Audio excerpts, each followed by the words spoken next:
The World Health Organization now says there's a possibility, a potential risk. Radiation from cell phones could cause cancer. Turns out participants in the study who used a cell phone for 10 years or more had doubled the rate of brain glioma, a type of tumor. And keep in mind, cell phone use in the United States has only been popular for around 15 years.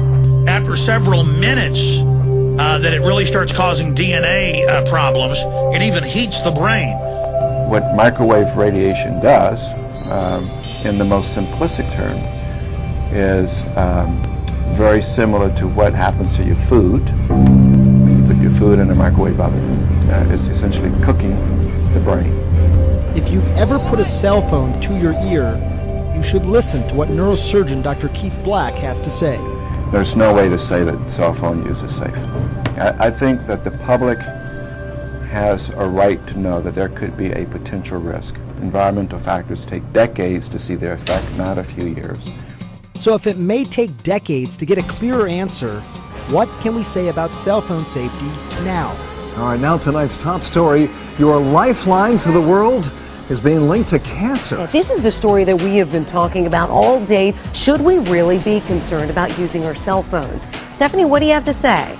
Well, Cherie, Jack, we've all wondered if our cell phones are passing radiation through our bodies. And tonight, the doctors we talked to confirm there's enough evidence. This is well recognized now as a possible risk to cancer. So the most vulnerable age group are going to be children, and more kids are using these cell phones. Tu showed us his computer model, which shows us how much radio frequency children can absorb. It's enough for Tu to realize consumers should be alerted and aware. In children, their skull is thinner, their scalp is thinner, so the microwave radiation can penetrate deeper into the brain of children and young adults. And their cells are dividing at a much faster rate, so the impact of the microwave radiation can be much larger. And here's something else that might surprise you. The cell manufacturers themselves actually advise against putting the cell phone right next to your head or really anywhere in your body. Dr. Keith Black has been talking about this longer than many, but the voices joining him are becoming louder and more prominent. The city of San Francisco pushed for radiation warning labels on cell phones. The head of a prominent cancer research institute sent a memo to all employees urging them to limit cell phone use because of possible risk of cancer. And the European Environmental Agency has pushed for more studies, saying cell phones could be as big a public health risk as smoking, asbestos, and leaded gasoline. More than 2/3 of Americans have cell phones, but there's long been a question: does heavy cell phone use hurt human health?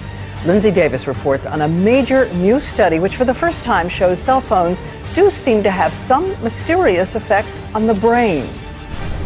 Some are calling the study a landmark event in our understanding of how cell phones affect the human body.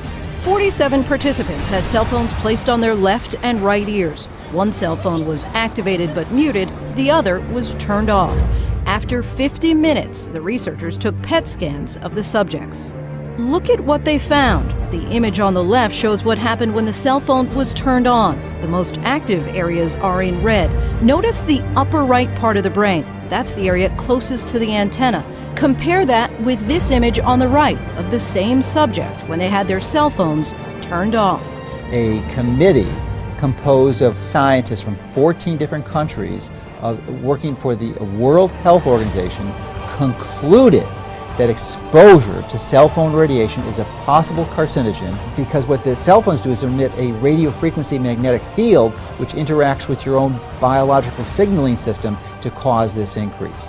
And this expert World Health Scientific Committee found that there was a 40% increased risk of cancer. It's interesting because you look at all the studies out there and most people will say, look, I mean, they're fine. A lot of scientists will say that. But, you know, I've read all these studies, Larry. I mean, I've spent the last year sort of really reading this, and there's 16 really good studies out there, a few since 2000. Most of them, if you really dissect it down, they really only follow the patients along for just a few years. And, you know, people use their cell phones for years and years, and kids start using them. They're going to use them their whole lifetime. Also, some of the studies say regular cell phone use is using it one time a week for 6 months. I mean, who uses a cell phone that little nowadays? So my point is this, that, you know, if you read the studies alone, they'll say they're safe. But if you start to say, well, look, wait a second, how about if it's 10 years? How about it's 20, 30, 40 years? We don't know yet. We don't know. And if you use your phone all the time, like people in the news business, they have a cell phone to the ear all the time. Is that really safe?